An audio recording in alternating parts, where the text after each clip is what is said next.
स्वागत है मित्रों गीता प्रकाशन के YouTube चैनल पर। आज आप सुनने जा रहे हैं रचनाएं गीता प्रकाशन द्वारा प्रकाशित साझा संग्रह उड़ान हमारे कलम की। पुस्तक की संपादिका हैं साधना ठाकुर। चलिए मित्रों पुस्तक की रचनाओं का आनंद लेते हैं।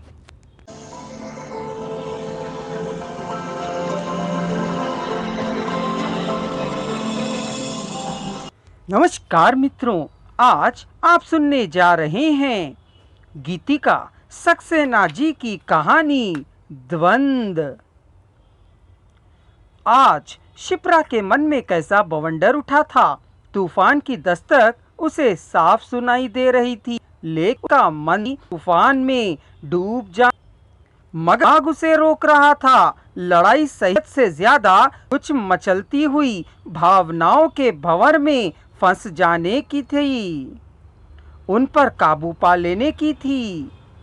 इसी ऊहापोह में उसकी नजर एक बार अपने नन्हे बच्चों पर गई और दूसरी बार अपनी शादी की तस्वीर पर, जिसके फ्रेम पर लिखा था हैप्पीली मैरिड।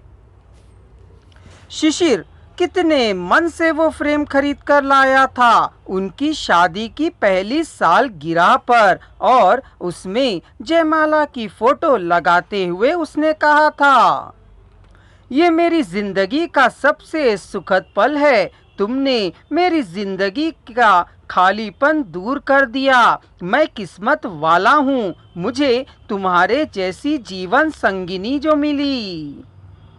शिप्रा और शिशिर की शादी को 7 साल हो चले थे।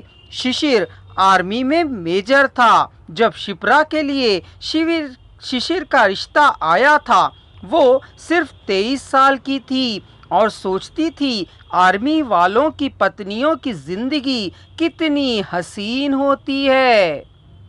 पोस्टिंग के दौरान अलग अलग शहर देखना, बंगलों में नौकर चाकरों के बीच रहना, खूब सारी पार्टियों में जाना और हर समय मैडम बनकर घूमना, वो इसे ही सुबह 9 से शाम 5 की नौकरी की तरह समझ बैठी थी। शिशिर की फोटो देखकर ही उसने उसे पसंद कर लिया था। सांवला सलोना सा, दुबला पतला, लंबा हैंडसम लड़का। शादी के बाद जल्दी ही शिप्रा का सामना हकीकत से हो गया।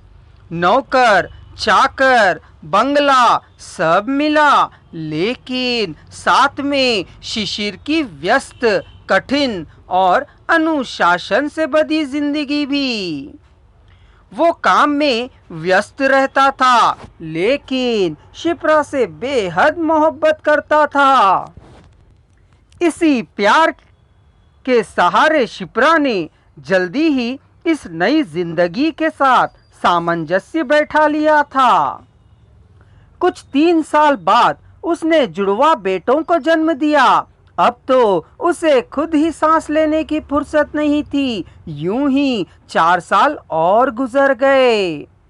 अचानक शिशिर की फील्ड पोस्टिंग की बात होने लगी और उसके जाने का दिन भी करीब आ गया।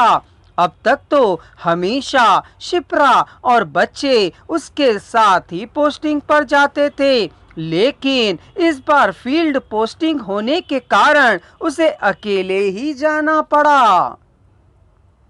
शिप्रा उसके जाने से बेहद दुखी थी, लेकिन वो जानती थी कि शिशिर एक फौजी पहले है और पति या पिता बाद में। शिशिर पहले भी कभी कभी अकेले जाता था, लेकिन इस बार समय लंबा था। 2 साल शिप्रा को अकेले गुजर करनी थी। मित्रों, आगे कहानी किस मोड़ मुड़ेगी जानने के लिए डिस्क्रिप्शन बॉक्स पे दिए जा रहे नंबर पर संपर्क करिए और घर बैठे पुस्तक प्राप्त करिए।